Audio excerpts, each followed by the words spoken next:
Welcome back to The Haunted Beard. My name is Jake. Thank you so much for checking this out. I wanted to kind of start bringing a new sort of series of videos just simply called My Favorite Movies, where I just get to talk about my favorite movies, and it's something that I'll just hopefully continually be able to add to and just do occasionally and just talk about the movies that I absolutely love. And so today I want to talk to you about Enemy, starring Jake Gyllenhaal and directed by Denis Villeneuve, who has become one of my favorite directors. So before we do that, if this is something that you're interested in, if you like this video or want to see more stuff like this, I plan on bringing more videos like this to you. So click on that subscribe button. I would greatly appreciate it. Now let's dive in. Also, I want to issue a spoiler warning that I will be talking about this film at length. I'm not only going to be talking about the events in the movie, but also talking about really the themes and some of the symbolism there as well. So if you don't want it spoiled, now's your warning.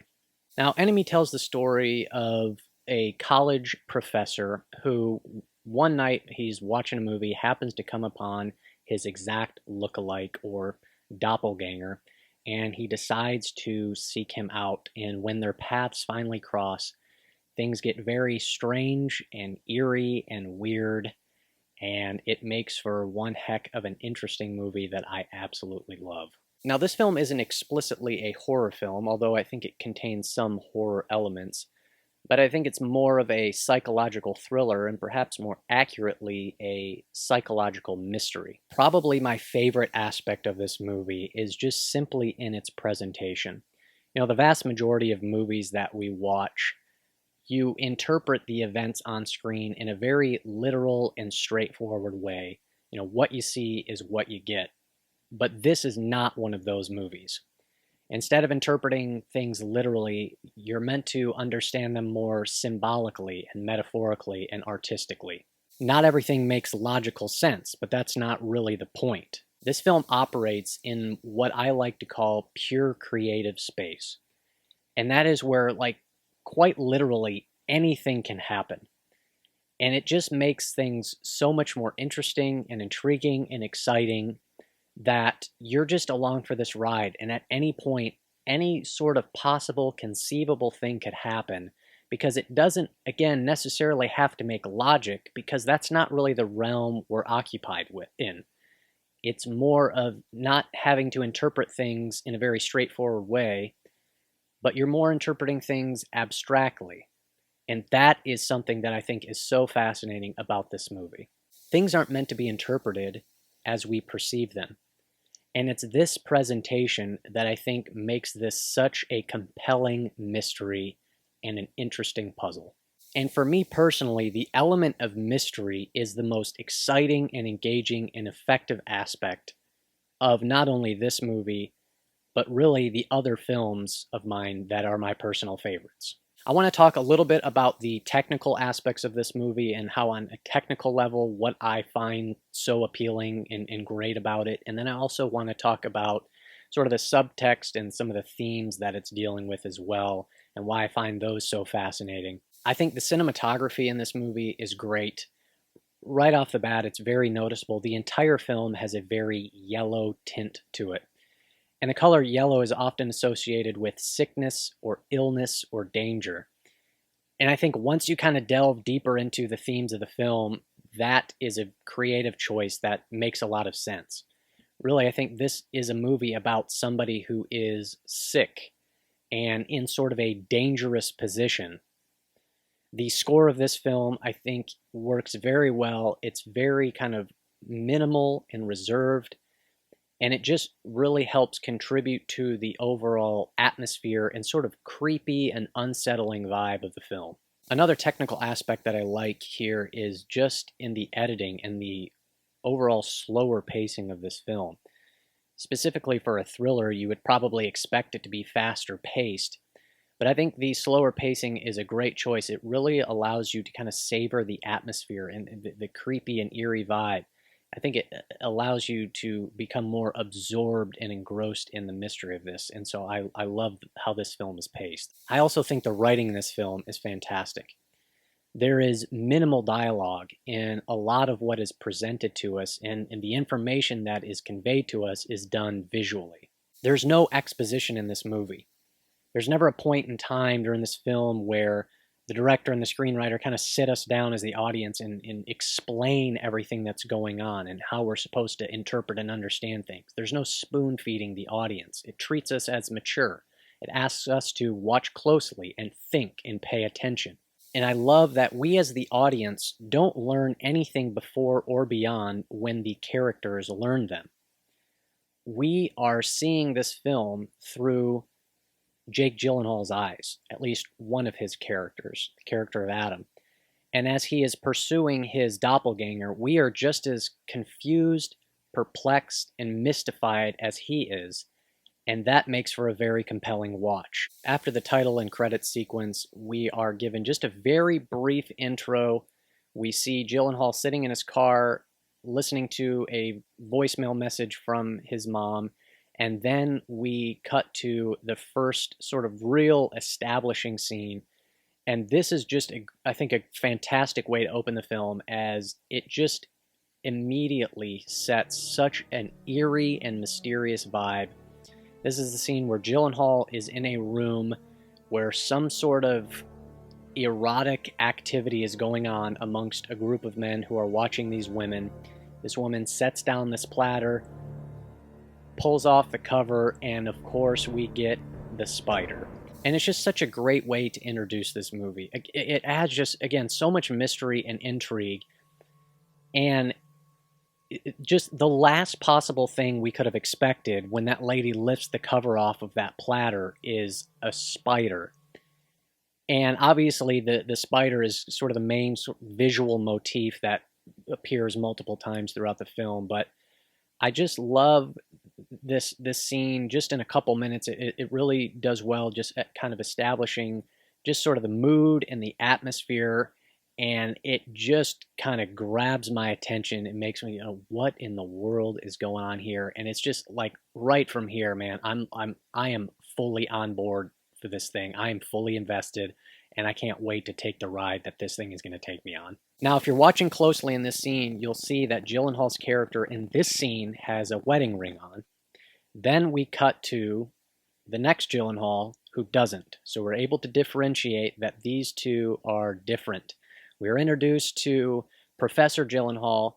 His name is Adam, and we learn that he is a college professor and he is giving a lecture. And one of the things he is talking about is control and how dictatorships sort of maintain their firm control over the populace. But other dictatorships use other strategies to control ideas, the knowledge. How do they do that? Lower education. They limit culture, censor information. They censor any means of individual expression. And it's important to remember this, that this is a pattern that repeats itself throughout history. And this theme of control is really kind of a recurring theme throughout the film. Now, not to get too far ahead of myself, but as we continually make our way through the film, I think it becomes fairly obvious that the two halves of Gyllenhaal are really one whole person. They are one and the same person. They are really, I would say, the divided or fractured psyche. They kind of represent, I think, the different aspects of his mind or his heart or his desires. I think where the element of control kind of comes into play here is that one half of him is trying to keep the other half of his psyche under control. One has to die so that one can live. And how I see his character, Professor, which is Adam, and Actor, which is Anthony, a lot of insight can be given into his character through the main relationships in this movie. So after the scene of Professor Jake's or Adam's collegiate lecture, we are introduced to Melanie Laurent's character. She plays his girlfriend. And just in a couple minutes, we gain so much insight into the professor's character. She enters into his apartment. There's a very quick informal greeting. Hi, how you doing? It cuts to a sequence of them having sex in bed, and then it cuts to a shot of her putting her shirt back on as Adam, Professor Jake, lays in the bed and she leaves. And so right there we establish that this half of his character is somebody who is having relationship difficulties, is struggling to find connection, is having issues just with communication and intimacy. And then we get this sequence repeated again, which also brings us back to his original lecture as he talks about these themes are just sort of this repeated pattern that continually occur throughout all of history.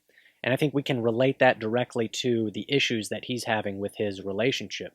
This is just a vicious cycle. He longs for intimacy, he longs for a good, healthy relationship, he longs for communication, but he isn't getting it out of this relationship. His life is the same thing over and over with no discernible difference from day to day. And another note about the cinematography, as I've already mentioned, the yellow tint. So much of this film that is filmed during the nighttime is so dark, and you might even say it's underexposed, as it's very difficult to make things out. There's many times where Gyllenhaal's face is almost entirely obscured and you can't even make out his face, and I think there's something there about trying to obscure his identity. It's during these scenes with his girlfriend where we start looking around his apartment and we can see that his apartment is basically empty. There's no personal touch, there's no individuality. And again, relating back to his speech, he says that one of the ways dictatorships implement control is to censor any means of individual expression. It's almost as if one half of him has control over the other half. Now, after this, there's a brief scene where he's talking to one of his work colleagues and he suggests that he go rent a movie. So he goes out and rents the film and watches it and wakes up in the middle of the night that night because he has this memory back to the film that he's watched. He goes back and, scans through it, and he ends up finding there he is, the other Jake Gyllenhaal, the other half of himself. And he sets out on this journey to go track this other guy down. And it's at this point where the film shifts kind of a little bit, and we start seeing things from the perspective of Anthony, the actor.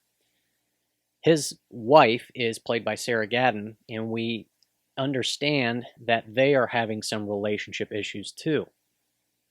He has been unfaithful and cheated on her in the past, and she thinks it is happening again now, as both of the Gyllenhaals have a phone conversation, and she thinks that he is perhaps talking to the husband of the person that he had once cheated on her with. Then we get one of the great scenes in the movie where they finally confront each other and they see each other face to face. And it's through this that I think just the idea or the concept is really solidified that they really are the same person. The professor, Adam's reaction here is that he seems to be afraid or intimidated and uncomfortable around Anthony.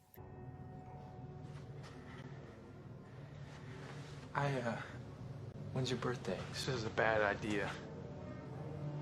I think I made a mistake here. I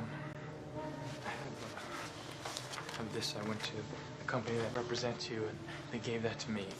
And I think that really kind of corresponds to the title of this film. He views him as an enemy. And it turns out the enemy is actually in me, okay? In me. And I think that's partially what this film is about. The enemy within. Or that perhaps you are your own worst enemy. We then get another really insightful sequence where Anthony, the actor, begins trailing Melanie Laurent's character, the girlfriend of the professor.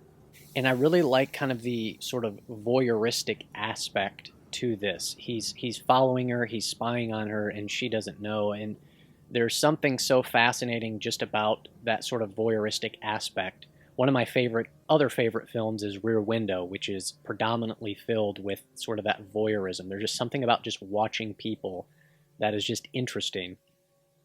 But one of the things it does is that you get a little bit more insight into Anthony's character. As you can tell, he is attracted to her. And in his mind, he begins to scheme. He sees an opportunity there that he can take advantage of. And I think that speaks to the themes in this film about the difficulties and challenges that many people have of staying committed and faithful to the person that they are committed to, while trying to deal with the inner conflict of potentially being attracted to other people that they are not in that committed relationship with. And again, we get these two halves of this same character dealing with that internal conflict. One Jake is just in a dating relationship. He wants to have that committed relationship, but he's just not with the right person, and perhaps he doesn't know how. While the other Jake is in that committed relationship, but it seems that he doesn't want to be and would rather be in Professor Jake's shoes, which is why he starts to take advantage of this opportunity. About an hour into this film, we get just a few-minute scene with Professor Adam and his mom, played by Isabella Rossellini. And I am still trying to fully piece together this scene, but it is just so fascinating. Because just in a few lines of dialogue, we are able to get just such a picture of their sort of relationship and their kind of mother-son dynamic. You have enough trouble sticking with one woman, don't you?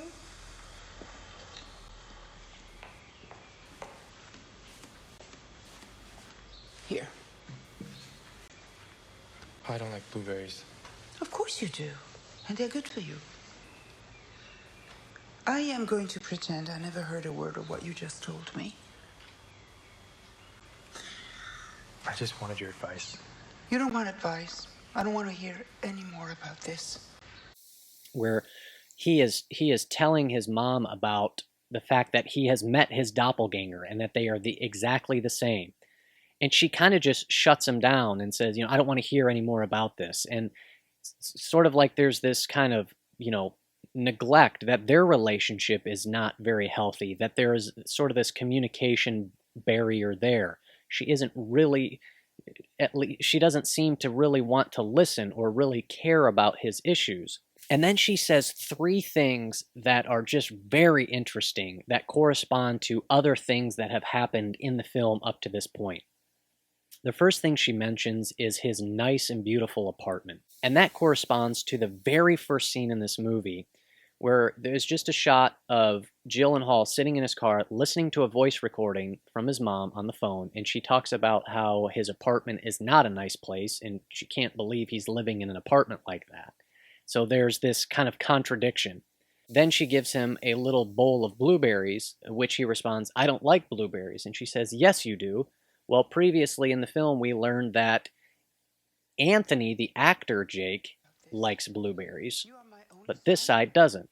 And then finally, she says, "I wish you would just drop that fantasy of becoming a third-rate actor," which is just kind of the cherry on top, because this scene just leaves me with more questions than answers, which I absolutely love, because I think sometimes the most rewarding thing is in the questions than actually getting at solid, concrete answers, because you can't help but just wonder, well, whose mom is she? Is she Adam's mom? Is she Anthony's mom? Does she even know her own son? Is she both of their moms? What kind of mother is this? Who does she think he is? And it's just such an interesting, and I love the ambiguity here. And really, I love the ambiguity of the film overall. And as I said, I think sometimes it's the questions that are more interesting than actually arriving at the solid, concrete answers. Anthony, the actor, ends up kind of scheming his way into taking Adam, the professor's girlfriend, played by Melanie Laurent, on a weekend getaway. And during that time, while they're gone, Adam, the professor, goes to Anthony's house to see his wife, Sarah Gadon's character. And this is such a fascinating scene to me, because it's never explicitly stated, but you can just tell through a couple lines of dialogue and sort of her just performance that she knows who he is. And it's like, I think what ends up happening here is again, through these couple lines of dialogue, she asks him, one, she says, "Can you please stay?" And then they end up getting in bed together. She puts her head down on his lap, and then she asks this question. She says, "How was your day at school?" What the scene kind of leads me to believe anyway is that she's kind of rediscovered or sort of figured out that this is this is the man that she fell in love with. This is the the Jake Gyllenhaal that she married, only now he's become somebody else. But she wants this one to stay, and she knows that it's him, not the person that he became, but the original person. And she knows that it's him when she says, "How was your day at school?" Now, after this scene happens, we cut back to Anthony and Melanie Laurent as they are driving home. She discovers this mark on his finger where it looks like a wedding ring has been, and she freaks out. They're driving home. She accuses him of not being a real man, which again kind of speaks to his identity and his sort of fractured identity there. And this causes him to just freak out and sends him over the edge. And there's this huge car accident. He drives off into the guardrail. Their car flips over. And then the camera zooms in on the side window, and the crack in the glass is obviously a picture of a spider web, which looks like a picture of a spider web, right? And then we get our concluding scene, where now it is Professor Jake, Adam, who is with Sarah Gadon, his wife, and they're just kind of chit-chatting in the apartment, and he opens up this package that he has been carrying throughout the film, and he finally opens it up, and it's a key. And this directly connects us back to that opening scene where he uses a key to open up into the door, which gets him into this kind of, erotic sort of party. And he looks at it after he opens it up, and he asks his wife, who just walked into the other room, says, "Are you doing anything tonight?" And she doesn't answer. And he walks over and looks into the room, and then we get just one of the great, mysterious, ambiguous endings I've ever seen, of just the giant spider backed up against the corner of the wall. And then we see his reaction, and then credits roll. Helen, did you plan on doing something tonight? Because I think I have to go out.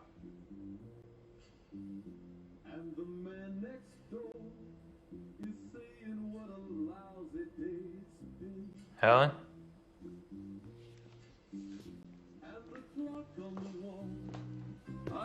Helen?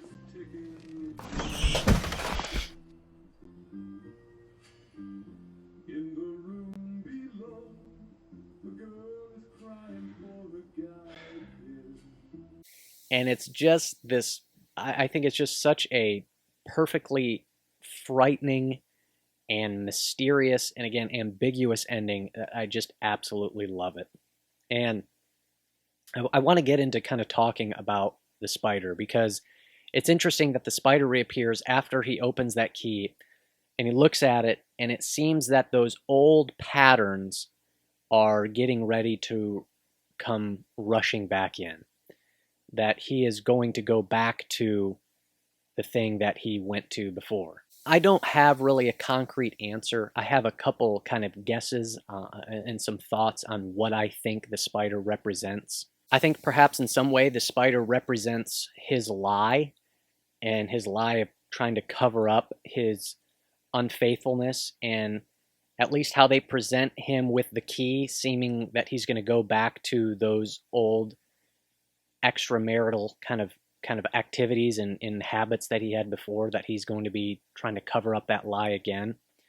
I think perhaps the spider maybe represents his temptation to, get involved with other women who he's not in a committed relationship with.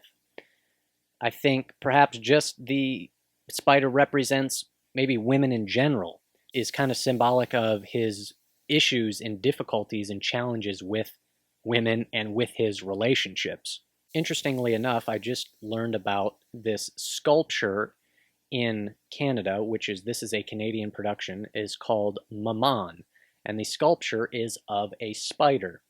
And it represents one's mother. And so I haven't kind of fully worked out exactly how it corresponds to his mother, but I think perhaps there is a symbolic element to his mother in that. And so I think for me, the spider kind of potentially represents a handful of different things. Maybe it's all those things that I just mentioned. Maybe it's none of them. Maybe it's something completely different. I don't know. But those are just some of my thoughts. In the end, I don't really want to fully solve the puzzle. I like leaving the mystery somewhat unsolved because it's the mystery that causes me to want to continue to come back to this movie and other movies like this. Mystery is what intrigues me and draws me into film more than anything else. I like the ambiguity. I like that it's open to interpretation. I don't need to have all the answers. I don't need to put all the puzzle pieces together. In fact, sometimes I prefer not to. I just like being able to leave it open-ended. That just makes it more interesting to me, and it causes me to want to continually return to movies like this. So that is one of my favorite movies, Enemy. If you haven't seen it yet and you are interested in something different, please give it a watch. I think it is absolutely fantastic, and it is one of my favorite films. So thank you so much for watching. If you guys have seen this movie, let me know down in the comments what you thought of it, and what the heck did you think of the spider? What do you think it represents? So I'd love to hear from you. Let me know down in the comments what you thought. Hey, thank you so much for watching, and we will see you next time on The Haunted Beard.